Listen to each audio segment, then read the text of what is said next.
오늘 이 아침 우리에게 주시는 하나님 말씀 구약성경 예레미야 14장 1절에서 6절의 말씀이 되겠습니다. 예레미야 14장 1절에서 6절의 말씀 한 목소리로 합독하시겠습니다. 가뭄에 대하여 예레미야에게 임한 여호와의 말씀이라. 유다가 슬퍼하며 성문의 무리가 피곤하여 땅 위에서 애통하니 예루살렘의 부르짖음이 위로 오르도다.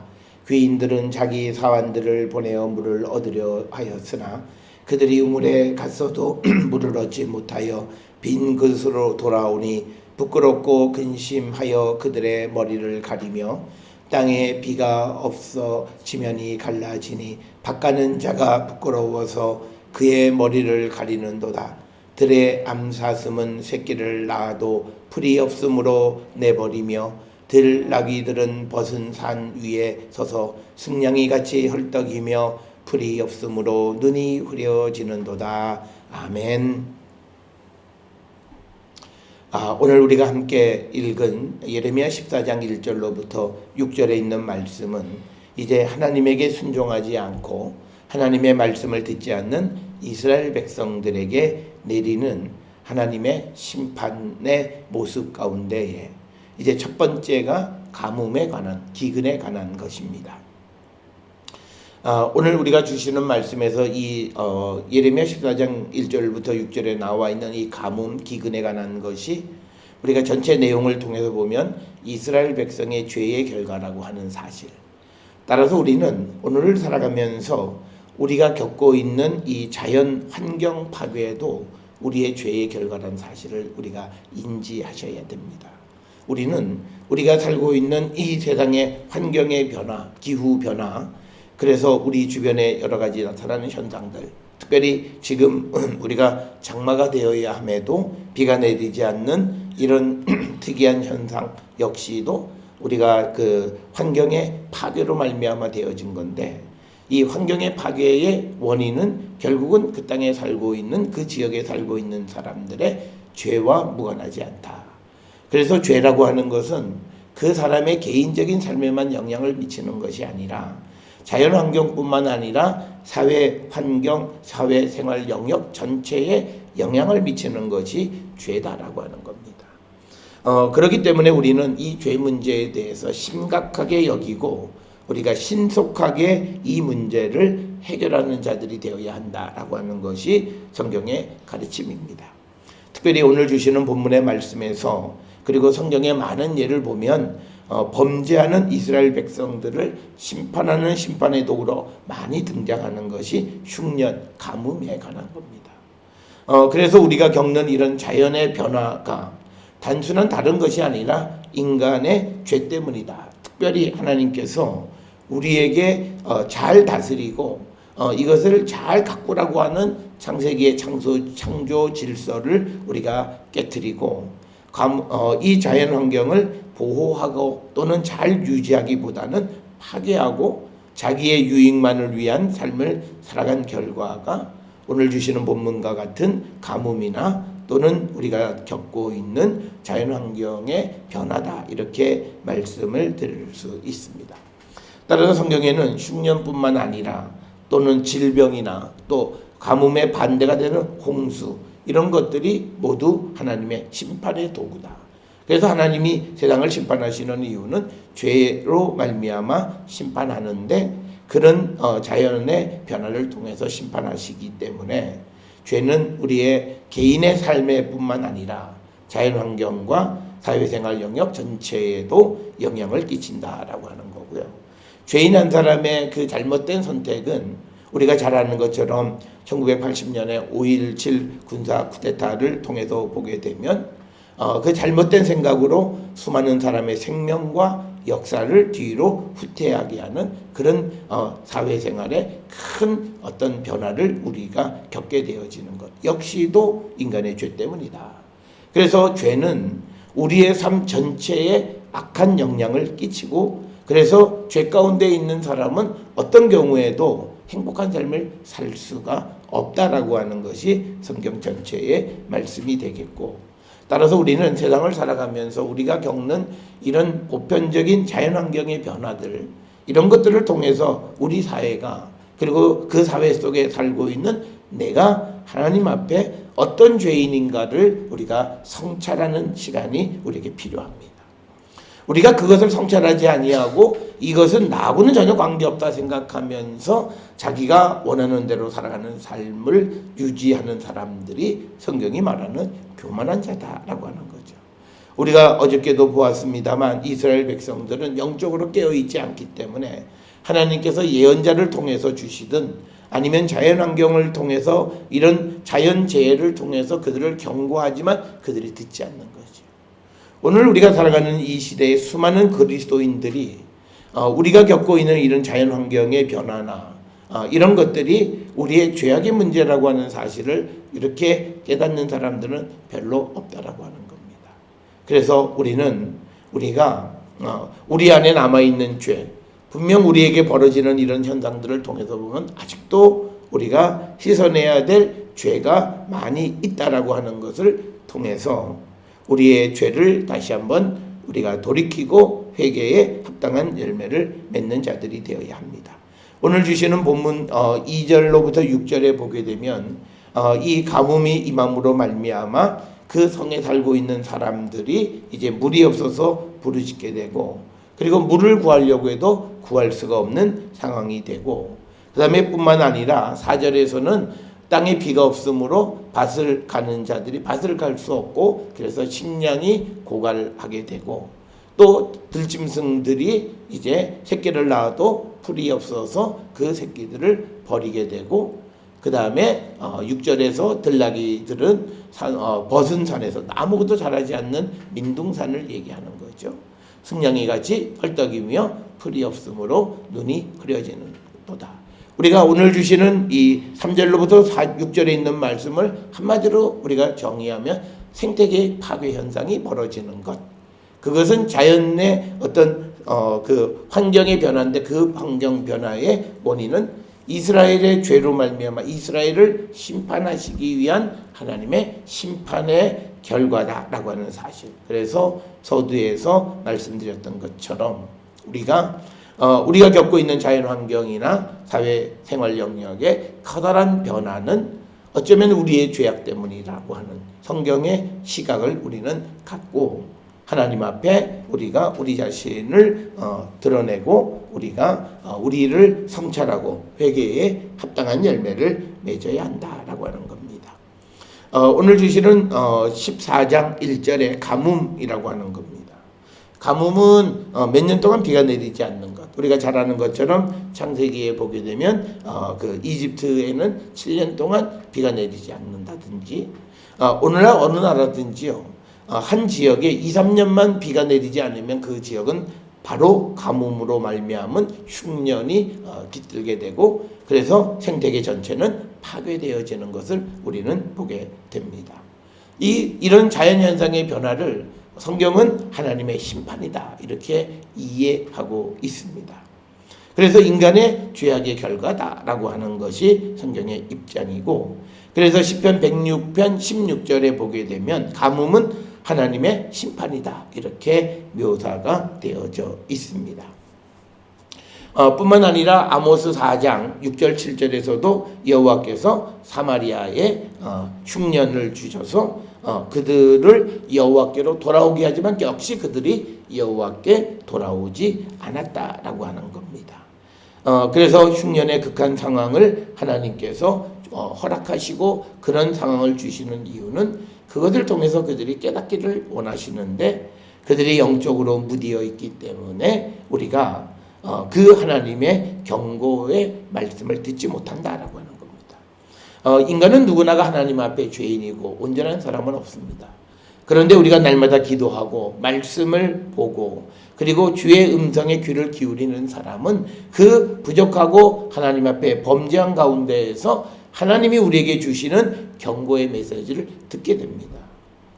그래서 우리가 깨어있는 사람, 기도하는 사람의 특징은 무슨 기도를 통해서 내 소원을 이루고, 물론 그런 면도 있지만 가장 중요한 것은 지금 내게 일어나는 모든 일들의 영적인 의미를 발견할 수 있고, 이것이 나와 무슨 관계가 있는가를 깨닫게 되어진다라고 하는 겁니다. 오늘 살아가는 현대인들의 특징 중에 하나는 지금 벌어지고 있는 사회적이든 어떤 문제든 심지어는 개인의 문제까지도 내 책임이 아니라 이건 제도가 잘못됐고 사회가 잘못됐다고 자기의 책임을 전가하는 게 지금 살고 있는 이 시대의 모습입니다. 그렇기 때문에 우리에게는 회개의 그런 합당한 열매가 맺어지기가 어렵고, 그래서 우리의 상황은 점점 더 극단적인 상황으로 치닫게 되는 이유는 우리가 이 예레미야를 통해서 봐도 분명합니다. 하나님은 이런 재앙이나 또는 선지자들을 통해서 이스라엘을 돌아오게만 하면 되는 거예요. 이것을 통해서 그들을 완전히 멸망시키고 생태계를 파괴시키고 그렇게 하려고 하는 목적이 아니라는 거죠. 그럼에도 불구하고 이스라엘이 영적으로 무디어 있는데 그 영적으로 무디어 있는 가장 큰 출발은 하나님의 말씀을 들으려 하지 않는다는 거죠. 그 말씀을 통해서 오늘 우리가 살고 있는 이 시대에 우리의 모습을 돌아보셔야 합니다. 그래서 내가 작은 하나님의 말씀이라도 우리가 귀를 귀담아 듣고 그 말씀대로 살아가기를 결단하는가 안 하는가라고 하는 거죠. 그래서 우리가 말씀이 우리를 인도하는 대로 살아가는가. 성경에 보면 우리에게 창세기를 통해서 보면 창조가 하나님 말씀 아닌 그대로 되었더라. 보시니 좋았다 하는 창조가 하나님이 명령하신 그대로 되어지는 순종으로 창조가 이루어지는 것이고, 또 우리가 잘 아는 창세기 6장 7장 8절의 노아 홍수의 이야기에서도 보면 노아가 구원을 받을 수 있었던 것은 하나님의 말씀대로 행하였더라. 그래서 우리가 창세기 6, 7, 8장에서 반복적으로 등장하는 것은 뭐냐면 하나님의 말씀에 순종하는 거예요. 그래서 우리가 어려움에 직면하고 환경이 어려운 가운데 있고 내 삶이 어려운 가운데 있을 때 이 어려움을 벗어나는 신앙적 방법은 딱 하나예요.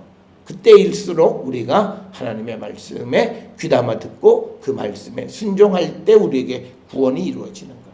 그러니까 하나님은 우리를 구원하시기 위해서 하나님의 능력을 베풀으셔야 돼요. 바로 그 하나님이 능력을 베푸시는 것이 뭐냐면 하나님의 창조의 능력인 거예요. 그 창조의 능력 역시도 순종함으로 우리를 구원할 수 있다. 그래서 우리는 오늘 주시는 이 말씀을 통해서 우리가 각자의 삶이나 또는 우리가 겪고 있는 이 나라의 어떤 자연적 환경의 파괴, 그리고 사회 영역에서의 이 질서가 붕괴되어져 가고 점점 살기 어려워져 간다라고 하는 이 모든 것의 문제의 근본이 바로 내가 하나님 앞에 범죄했기 때문이고, 아직도 나와 하나님 사이에 막혀있는 담이 있고 우리가 하나님께로 온전히 돌아오기를 원하시는 하나님의 계획 때문인 것을 우리가 깨닫고 우리가 회개에 합당한 열매를 우리가 맺는 자들이 되면 우리의 가뭄이든 어떤 어려움이든 모든 것에서 우리를 구원하실 수 있음을 우리는 분명히 기억하면서, 어저께 우리가 13장에서 보았던 말씀 중에서 하나님은 구스인의 피부 색깔도 바꿀 수 있고 표범의 점박인 무늬도 바꾸실 수 있는 분이라는 거죠. 그러니까 우리가 유전적으로 불가능한 것 같은 것도 고칠 수 있는 분, 바꿀 수 있는 분이 주님이세요. 그렇기 때문에 우리가 그런 주님의 은총을 입는 삶을 살아갈 수 있으려면 주님이 우리에게 요구하는 건 딱 하나, 내 목소리를 들어라. 너의 원하는 대로 살지 말고 내 목소리를 들으면 너희들이 말하는 유전적인 문제라고 하는 것까지도 나는 얼마든지 고쳐줄 수 있다라고 하는 거예요.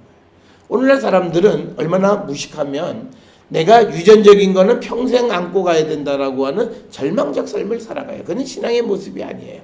물론 하나님이 주신 것 그것으로 말미암아야만 내가 하나님께로 간다면 그것은 바울의 경우처럼 평생 가지고 갈 수 있겠지만, 그렇지 않은 것은 하나님이 능히 고칠 수 있다. 그 고침에 은총을 입는 자가 되려면 우리는 하나님의 말씀을 듣는 자가 되면 가능하다. 그래서 예수께서는 바람도 잔잔하게 하시고 또 풍랑이 있는 바다도 잔잔하게 하시고, 이 세상의 모든 것들을 이 자연환경, 오늘날 우리가 과학기술이 발달한다고 해도 하지 못하는 바람 부는 거 바람을 막을 수도 없고, 또 비가 오지 않으면 비를 어떻게 할 수도 없는 가뭄을 당해야 되는 이런 현실 속에서 얼마든지 우리를 구원할 수 있는 건 우리가 인간의 악한 생각으로 자기가 원하는 대로 살아가지 말고 하나님의 말씀에 순종하는 삶을 살면 모든 고난으로부터 우리를 구원해 주신다라고 하는 것. 그래서 오늘도 이스라엘에게 가뭄 주시는 것은 이 가뭄을 통해서 망하게 하려는 것이 아니라 그들을 구원하게 하기 위한 하나님의 은총의 수단이었다라고 하는 것. 그런데 사람이 그걸 깨닫지 못했다는 거죠. 우리가 성경을 통해서 보면 고난을 통해서 하나님을 발견한 사람들이 있습니다. 그런 사람들은 어려운 환경 속에서도 구원을 얻게 됩니다. 특별히 우리가 대표적인 룻기서에 보게 되면 룻이라고 하는 이방 여인이 남편도 죽고 정말 자기의 신세가 박복한 그런 상황 속에서 하나님을 떠나지 않을 때 그에게는 은총의 삶이 주어지는 거예요. 자기 자신이 선택할 수 있는 고향으로 돌아가서 자기가 섬기던 신을 섬기면서 아버지 집에서 자기가 편안한 보호를 받을 수 있었지만 그러나 자기가 시집 와서 겪게 된 이제 여호와 하나님을 떠나지 않으므로 그에게는 상상할 수 없는 만큼의 큰 은총의 삶이 주어지고 결국은 다윗 왕의 그런 조모라고 하는 큰 영광의 타이틀을 얻게 되는 거라는 거죠. 그래서 우리가 하나님의 말씀에 순종할 때 어떤 고난으로부터도 우리를 구원해 주실 수 있는 분이 바로 하나님이시다. 그래서 우리가 이 고난의 때에, 이 가뭄의 때에, 우리가 인생에 있어서 우리에게 가뭄으로 고생할 때에 우리가 행해야 되는 것 중 하나는 바로 하나님 말씀에 순종하는 삶을 살아야 한다라고 하는 겁니다. 가뭄이 임하게 되어지면서 겪게 되어지는 것은 2절에 보면 유다가 슬퍼하고 성문의 무리가 슬퍼한다 이렇게 기록이 되어 있습니다. 성문의 무리라고 하는 말을 직역하면 뭐냐면 그녀의 성읍들이라는 뜻이에요. 그러니까 여기서 말하는 그녀는 유다를, 우리가 잘 알다시피 나라 이름은 여성형으로 전부 다 쓰는 것이 언어의 특징입니다. 그래서 유다의 성읍들이 전부 다 피곤해졌다라고 하는, 시들어졌다는 뜻이에요. 물이 없으니까 전부 다 시들어졌고, 그래서 땅 위에서 애통하고 예루살렘의 부르짖음이 위로 오르는도다. 하늘 향하여 부르짖는다라고 하는 거예요. 하나님에게 도움을 요청한다라고 하는 거예요. 그런데 문제는요, 하나님께 돌아오지 아니하고 하나님 나를 도와달라고 부르짖을 때 하나님은 응답 안 하세요. 그러니까 오늘 주시는 말씀의 3절에 귀인들이 자기의 사환들을 보내 물을 얻으려 하였으나 그들이 우물에 갔어도 물을 얻지 못하는 거예요. 그러니까 지금 이들이 물이 없어서 목이 마를 때 물을 찾아가는 것이 아니라 하나님에게 먼저 와야 된다는 거예요. 오늘 우리가 세상을 살아가면서 어떤 고난을 당할 때 우리는 그 고난의 문제를 해결하려고 애써요. 그러면서 해결이 안 돼요. 그런데 우리가 영적으로 깨어있는 사람은 그 문제를 해결하기 위해서 내가 하나님께로 가는 일을 먼저 하게 되고, 그로 말미암아 다른 것들은 자연스럽게 우리가 해결을 본다라고 하는 거예요. 우리가 세상을 살아가면서 하나님이 주시는 재앙의 특징이 있어요. 사람이 성경에도 그런 말씀이에요. 하나님이 우리에게 재앙을 주시면 누가 그것을 멈추게 할 수 있는 신이 있나 봐라. 없다는 거예요. 하나님이 절대적인 최강자시고 절대적인 능력을 가지고 계시기 때문에 하나님이 지금 이스라엘에게 준 가뭄을 어떤 바알이 신이든 주변에 있는 어떤 인간의 방식으로 해결할 수가 없다라고 하는 거예요. 사람들이 지금 이 귀인들이 왜 하나님께로 돌아가지 않느냐면, 예전에는 가뭄이 조금 들면 사환들을 시켜서 야 물 좀 길어와, 그럼 물 길어왔어요. 그래서 자기가 살아가는 삶에서 어려움 없이 살아간 거예요. 그러니까 사람들은 이것도 별거 아니라고 생각하는 거예요. 우리가 겪을 수 있고 우리가 이길 수 있다고 생각하는 거예요. 그런데 이번에는 하나님께서 그들을 돌아오기 위해서 강력하게 가뭄을 주셨기 때문에 가도 얻지 못하는 거예요. 우리가 이걸 꼭 기억해요. 내가 아무리 수고해도 이번에는 뭔가가 잘 되지가 않아요. 평소에 잘 되던 것들이 잘 되지 않았을 때 우리가 돌아봐야 되는 건 뭐냐면, 이게 내가 정말 하나님 앞에 뭔가 잘못된 것이 없는가, 우리가 돌아보는 그런 계기가 되어야 됩니다. 우리가 성경에 보면 내가 구해도 주지 않는 경우들이 있어요.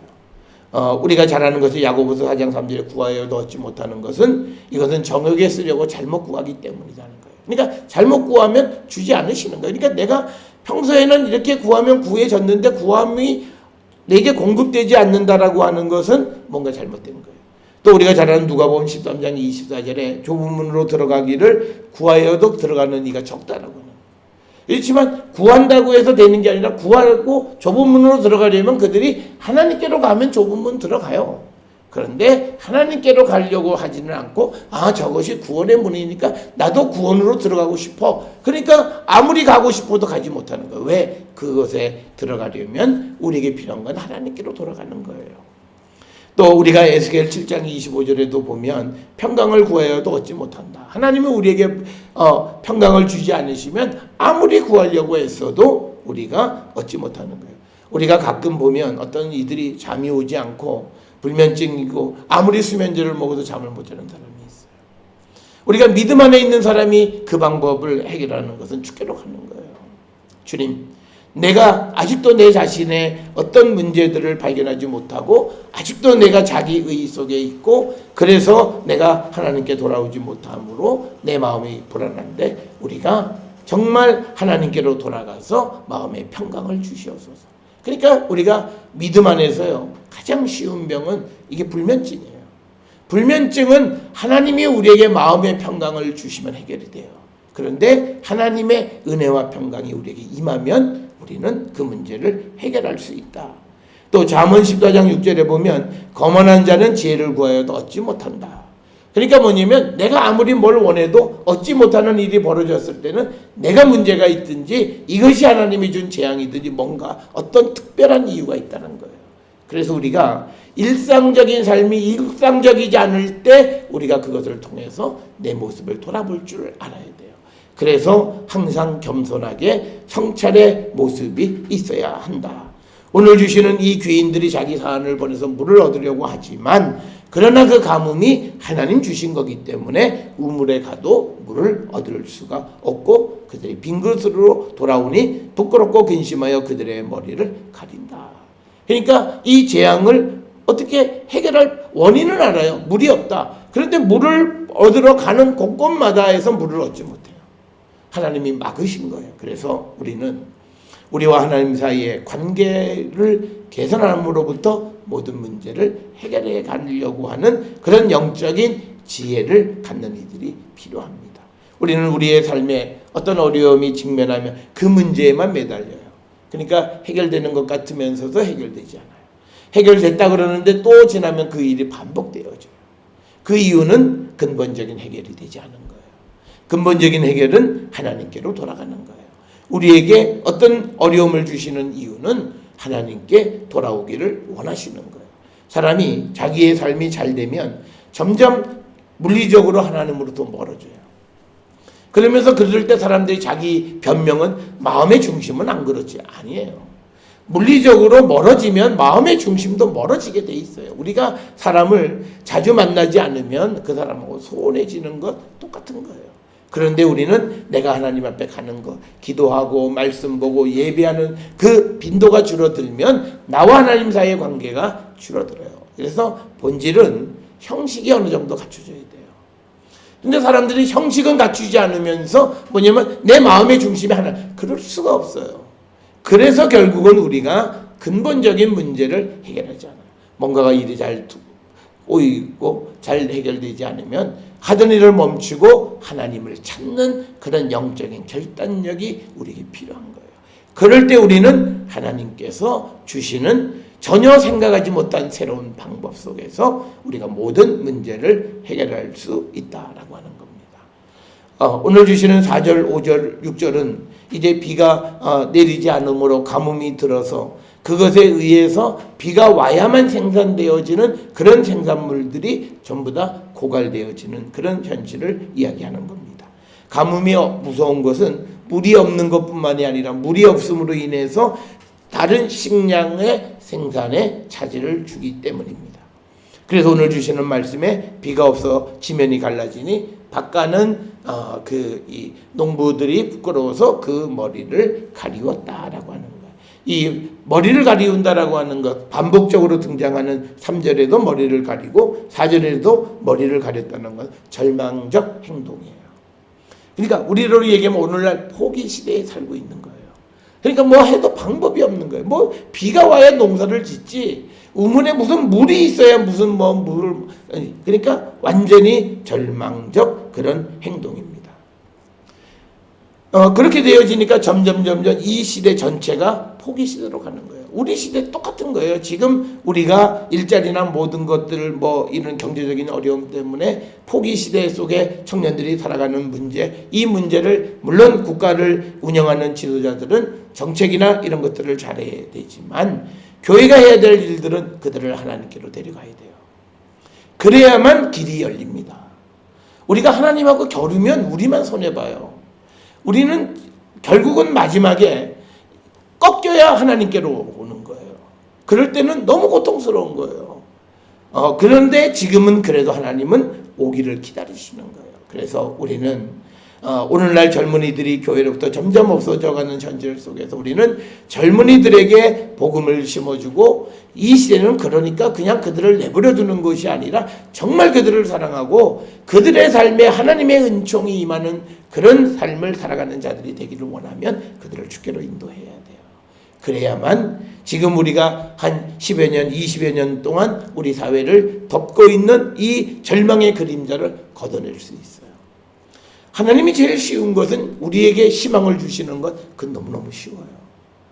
그런데 그 쉬운 것은 딱 하나예요. 예수 그리스도를 영접할 때 절망이 희망으로 바뀌는 거예요. 그래서 우리가 겪고 있는 것이 앞에서 설명을 드렸듯이 그것이 무엇이든지 간에 하나님은 우리에게 희망을 주세요. 특별히 사도 바울은 우리가 복음을 영접한 사람은 종교적인 영역뿐만 아니라 삶의 모든 영역에 그리스도의 능력이 임함을 우리에게 가르쳐 주세요. 그렇기 때문에 우리가 이 세상에 있는 이 젊은이들, 이들을 위해서 우리는 더 열심히 복음을 전하고 그들을 하나님께로 인도해야 우리가 그들의 그 모든 절망을 해결해 줄 수 있다라고 하는 거예요. 그래서 오늘 주시는 본문의 말씀에 우리가 하나님 앞에 범죄하게 되면 이 환경의 어려움으로 우리는 절망 속에 갈 수밖에 없는 이 상황을 주님이 만드는 이유는 그래서 뭘 해도 안 되는 거예요. 그러니까 그런 상황 속에서 그럴 바에 하나님께로라도 가자 라고 하는 마음으로라도 주님에게 돌아오기를 기다리시는 거예요. 그런데 이스라엘은 그런 상황 속에서도 마음을 완고하게 하고 주님을 찾지 않아요. 그러니까 결국은 하나님이 그들을 바벨론의 포로로 보내시는 그런 극단적인 방법까지 쓰신다는 거예요. 우리가 이렇게 되어지다 보면, 우리가 이렇게 일하는 자리가 없어지면 우리가 결국은요 다른 나라에 가서라도 우리가 먹고 살아야 돼요. 얼마 전까지만 해도 우리 젊은이들이 일본에 가서, 일본이 경제적으로 호황이니까 거기 가서 취직하고, 근데 지금은 일본하고 관계가 안 좋아요. 그것도 쉽지 않아요. 예전에는 마음만 먹으면 갈 수 있다고 생각한 그것도 다쳐요. 중국도 마찬가지고 다쳐요. 미국은 더더욱 말할 것도 없이 다쳐요. 그러니까 뭐예요? 옛날에는 외국 가서라도 먹고 사는데 이제 그 길도 다쳐요. 왜? 하나님은 너희들이 나를 찾아. 그럼 내가 길을 열어줄게. 그런데 우리가 그런 상황 속에서도 하나님을 찾지 않아요. 오늘을 살아가는 현대 우리의 모습과 똑같아요. 그래서 우리가 스스로가 재앙을 자초한 격이 있어요.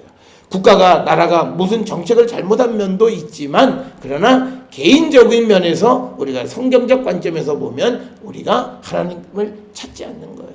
그래서 우리에게는 희망보다는 절망이 더 깊숙이 우리의 인생에 드리워져 있다고 하는 거예요.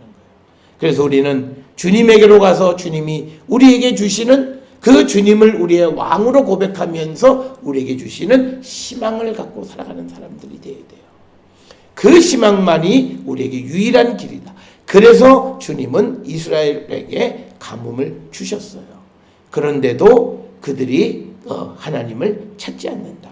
그래서 우리는 우리에게 주시는 이 환경의 변화가 단순히 어떤 누군가의 잘못에 의한 것이 아니라 바로 나의 잘못이고 우리가 이 시대를 살고 있는 우리들의 죄성에 의한 것임을 깨닫고 하나님께로 긴급하게 돌아가기를 결단하는 그 결단력 있는 삶을 살아갈 때 우리는 고난과 재앙 속에서 다시 새로운 희망을 발견할 수 있습니다. 오늘 주시는 이 예레미야 14장 1절로 6절에 있는 가뭄 재앙을 보여주시는 것은 그래서 우리가 망한다를 가르쳐 주는 것이 아니라 그렇게 되어지니 너희들이 속히 하나님께로 돌아오면 우리에게 희망이 있음을 보여주는 그런 말씀이 되겠습니다. 따라서 성경에서 우리에게 주시는 이런 질책과 재앙에 대한 경고의 음성을 듣고 두려워하지 말고 주께로 가면 그 재앙은 나와 아무런 상관이 없습니다. 우리가 요한계시록의 세상 끝날에 나타나는 무슨 하나님의 심판이나 이런 재앙에 대한 말씀들이 있지만 내가 주님 곁에 붙어 있으면 그 재앙은 나와 아무런 관련이 없다라고 하는 것. 너무 두려워하지 말고 지금 이 시간 우리가 주께로 돌아가기를 결단하고 하나님과 바른 관계를 맺을 때 우리의 재앙은 거치고 우리에게 절망이 희망으로 바뀜을 가르쳐주는 이 성경의 말씀에 귀를 기울이는 우리 모두가 될 수 있기를 주의 이름으로 축원합니다.